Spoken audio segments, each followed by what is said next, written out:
गुजरात में 3 राज्यों में रामनवमी के दिन और उसके बाद से हिंसा देखी जा रही है। बंगाल में तो अभी भी छीट फूट हिंसाओं का दौर जारी है। वहाँ की सरकार बोलती है बीजेपी का हाथ है, बीजेपी कहती है वहाँ की सरकार अपीजमेंट पॉलिटिक्स कर रही है। इस पूरे मामले पे आपका क्या रुख है? जहाँ कहीं भी हिंसा या वायलेंस होती है उसकी जिम्मेदारी वहाँ के स्टेट गवर्नमेंट पर आयद होती है। ये उनकी नाकामी है कि उन्होंने उस वायलेंस को रोका नहीं, और साथ ही साथ ये उन लोगों का भी उसमें इन्वॉल्वमेंट होता है जो अगर कोई प्रोसेशन निकालते हैं और वो प्रोसेशन में वायलेंस होता है तो जो ऑर्गेनाइजर्स है उनकी भी जिम्मेदारी उस पर आयद होती है कि उन्होंने उस वायलेंस को रोका नहीं बल्कि उसको आगे बढ़ाया भी। ये दो चीज़ें फैक्ट है, इसको कोई डिनाई नहीं कर सकता है। और तीसरी बात यह है कि जो कुछ बिहार में हुआ है, बिहार शरीफ में, जहाँ पर एक 100 साला मदरसे अजीज़िया को जला दिया गया, एक मस्जिद के मीनार को डैमेज किया गया और वहाँ पर एक टारगेटेड मुस्लिम माइनॉरिटी के दुकानों को निशाना बनाया गया, इससे साफ जाहिर है कि इसमें बहुत बड़ी प्लानिंग हुई है। और बिहार की नीतीश कुमार और तेजस्वी की सरकार को ये मालूम था कि नालंदा एक सेंसिटिव डिस्ट्रिक्ट है, नीतीश कुमार मुख्यमंत्री का होम डिस्ट्रिक्ट है, उसके बावजूद भी आप सासाराम में भी गड़बड़ हुई। तो ये सरासर बिहार में जो कुछ हुआ ये सरकार के ऊपर जिम्मेदारी आयद होती है कि उन्होंने वायलेंस को रोका नहीं, और उनको मालूम था, उनके पास रिपोर्ट्स, इंटेलिजेंस रिपोर्ट्स थे कि यहाँ पर वायलेंस हो सकता है। 2016 में भी इस तरह का एक वायलेंस नालंदा में हुआ था, और अफसोस की बात यह है कि वहाँ पर एक मदरसे अजीज़िया को पूरा जला दिया गया। 100 साल का मदरसा, 4000 किताबें, उसमें कुरान करीम भी है, इन्हें मैन्युस्क्रिप्ट से, रेयर मैन्युस्क्रिप्ट्स, उसको जला दिया गया है। और आपके वहाँ हुकूमत की नाकामी। और आप देखिए कि नीतीश कुमार जो है उन पे कोई रिमोर्स ही नहीं है, उनको कोई तकलीफ ही नहीं हो रही उनको। कल इफ्तार की पार्टी में चले गए, टोपी सर पर पहन लिए, शॉल पहन लिए, अरे कुछ तो हमदर्दी दिखाते, गम दिखाते। और वो आरजेडी का जो नेता है वो कहता है कि ट्वीट कर दिया। अरे भाई ज़बान से बोलो ना, कंडेम करो।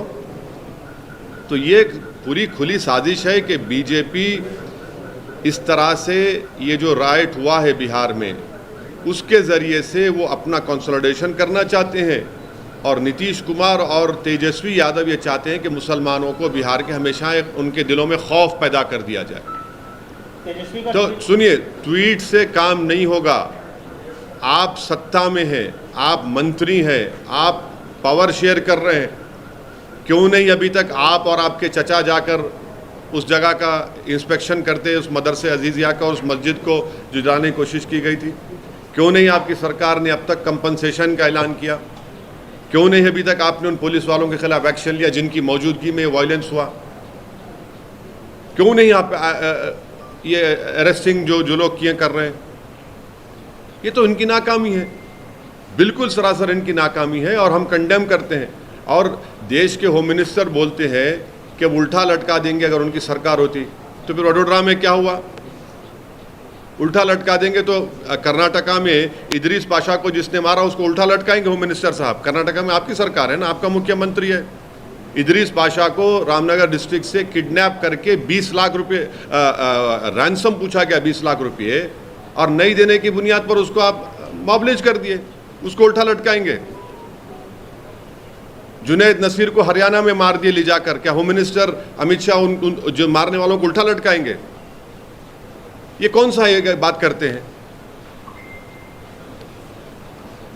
तो बंगाल के हिंसा को कैसे देख रहे हैं सर? मैं जो वायलेंस होता है उसकी जिम्मेदारी स्टेट गवर्नमेंट पर आयद होती है, वो उनकी नाकामी है।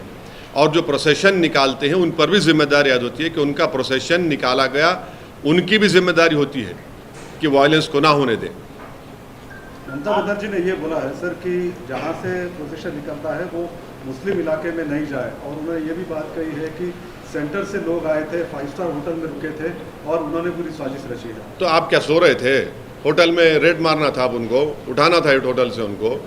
और अगर जुलूस का परमिशन जो एक रूट दिया गया था, अगर रूट से अगर कोई डाइवर्ट कर रहा है तो आप उनको रोक देते वहाँ पर। हर प्रोसेशन का एक रूट मैप होता है ना, आप रूट मैप को फॉलो करिए। तेलंगाना में भी हेट स्पीच का मामला सामने आया सर, रामनवमी के दिन केस को दर्ज हुआ है लेकिन कोई पुख्ता कार्रवाई नहीं। हम तेलंगाना सरकार से इस बात का डिमांड करते हैं कि जिस शख्स ने वाहियात बातें की हैं उसका बेल का कंडीशन यही था कि वो दोबारा इस तरह की बकवास और हेट स्पीच नहीं देगा। उन्होंने इस तरह का भाषण देकर अपने बेल कंडीशन का वायलेशन किया है। हम उम्मीद करते हैं कि हाई कोर्ट में उनका बेल कैंसलेशन के लिए कमिश्नर ऑफ पुलिस और यहाँ का एडमिनिस्ट्रेशन उस पर एक्शन लेगा। और उसी शख्स के ख़िलाफ़ महाराष्ट्र में भी एफआईआर हुआ है, तो वो बार बार अपने ही बेल के कंडीशंस को वायलेट कर रहे हैं और ये फिट केस है उनके ख़िलाफ़ लीगली आगे बढ़ने के लिए। और संगारेड्डी में जो पटनचेरू में जिस 3 बच्चों को मारा और पीटा गया मार्केट के मामलात में, कल मेरी डीएसपी संगारेड्डी से बात हुई है। उन्होंने मुझे यकीन दिलाया है कि वो अनलॉफुल कन्फाइनमेंट और असॉल्ट का केस बुक किए हैं। मैंने उनसे कहा है कि सर वो उसमें सेक्शन लगाइए 307 अटेम्प्ट टू मर्डर का, क्योंकि एक बच्चे का हाथ टूट गया, दूसरे बच्चे के दांत टूट गए हैं। तो खैर उनको नहीं पता था। आज हम हमारे पार्टी के लोग वहाँ गए हैं, उन बच्चों को भी लेकर गए हैं, केस रजिस्टर हुआ है और उन्होंने मुझे यकीन दिलाया कि अनकरीब में उन तमाम जो एलिज्ड एक्यूज़ है उनको जल्द से जल्द गिरफ्तार किया जाएगा।